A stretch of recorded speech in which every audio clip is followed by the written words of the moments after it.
Righto guys, quick update on the VIDIA M series head unit. I ran the factory GPS plug into the back of the M series unit in my 2018 Nissan Navara NP300. Now it's an ST-X model. It was saying when I was on the freeway that I was doing 94 kilometers when I was actually doing 100. Now, I tried it on several different occasions and it still did the same thing. It was always about anywhere from 5 to 7 kilometers out of whack on the head unit compared to my speedo. Now, I've got a digital speedo and I use the app called Waze. So my speedo on my dash to the speedo on Waze was perfect. There was nothing wrong with that at all. It matched up perfect. But the head unit itself was about 5 to 7 kilometers out. So I decided to pull the head unit back out, disconnect the factory GPS wire that runs from the dash in the car to the head unit, and try and plug in the GPS unit that comes factory with the VIDIA head unit. So I'll show you how easy it is to plug and play whilst the stereo's out. So in the back of the head unit, you're going to find two of these white plugs. Now, I'm not sure what it's like in, let's say, an RX or an SL or an ST Navara. They could be different. However, you do have extra plugs anyway. So it's as simple as finding all of your plugs in the back of the head unit, plugging them all in, and then going into the back of your dash and finding the correct plugs to suit your head unit and your car. Unfortunately, you can't get rid of the ones that you don't need. I mean, you could probably just cut and wire them up, but yeah, that's not very safe. But yeah, so that's as simple as that. It's finding those two plugs in the back of your dash in an ST-X NP300 model. Plugging the white plugs in from the back of the head unit and then going from there.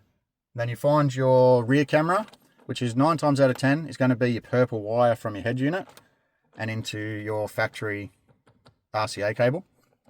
Now I've got a front camera as well, but for some reason I cannot for the life of me get it to work. I'm thinking that maybe it's just a front camera issue from previous owner. But whilst I was at it, I plugged in the GPS that came with the VIDIA head unit. And all I did was I pulled the glove box out, I removed that liner, which gave me way more access to underneath the dash.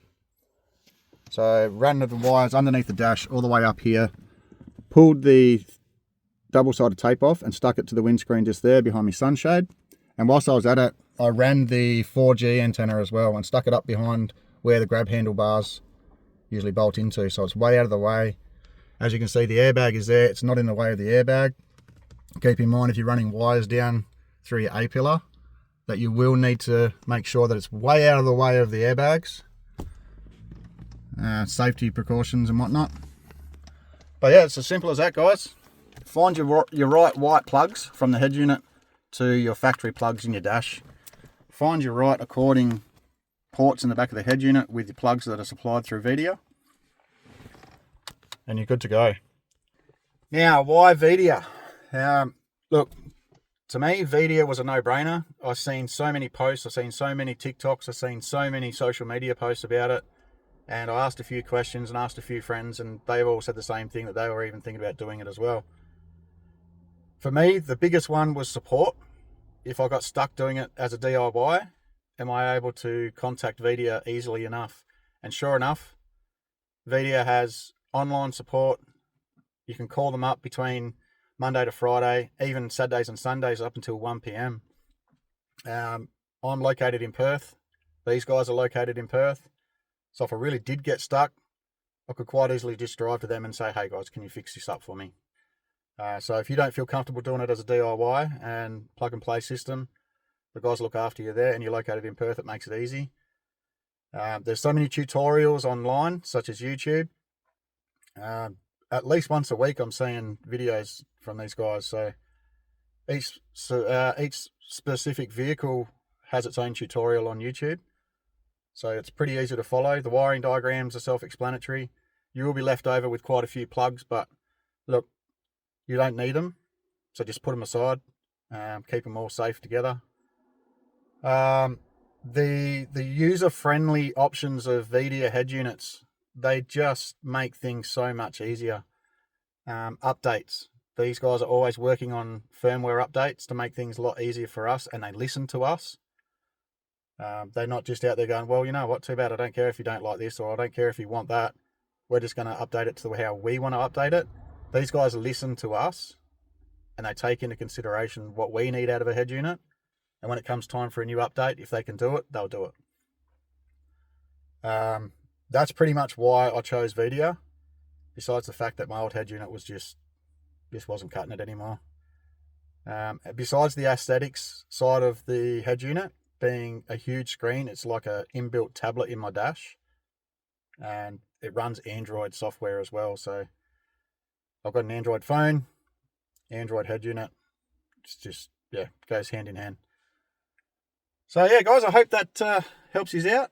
Hope you can see just how easy it is for plug and play. It really is just as simple as plugging in a few plugs in the back of the head unit, 2 plugs in the back of your dash, chuck your aerial in, run your cables for your cameras.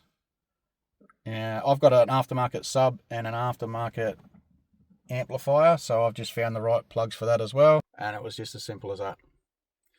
Hope that helps you. If you get stuck, sing out, let me know. If you're trying to put it into a Nissan Navara ST-X, 2018 model, mind you, be more than happy to try and walk you through it as well. Cheers. Righto guys, I ended that one a little bit too abruptly. I forgot to actually let you know that I was going to show you the finished product after I put the glove box in and the A-pillar cover back on. So I'll turn the camera around and I'll show you what it looks like. So obviously the head unit's back in. We've all seen that before. Glove box is all put back together, and the cords have all been cable tied just up here on the inside of the dash. So I can't actually pull them any further, and I can't push them any further either. So they're not going anywhere. You can just see the little entry point just in here where I've actually mounted them. Sorry for the non-focusing.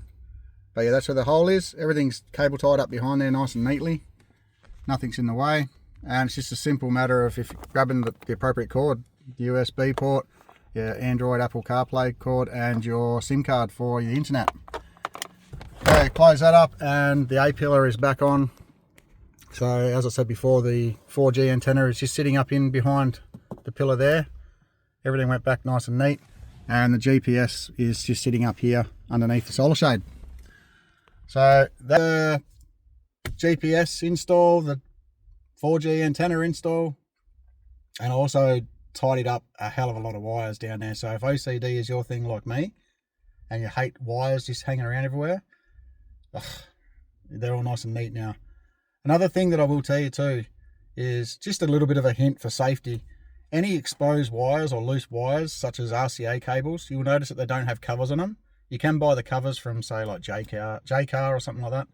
I just went and grabbed some electrical tape and just taped them all together and taped the ends up so there's no exposed metal hitting behind the dash. But yeah, now we'll end the video. Cheers.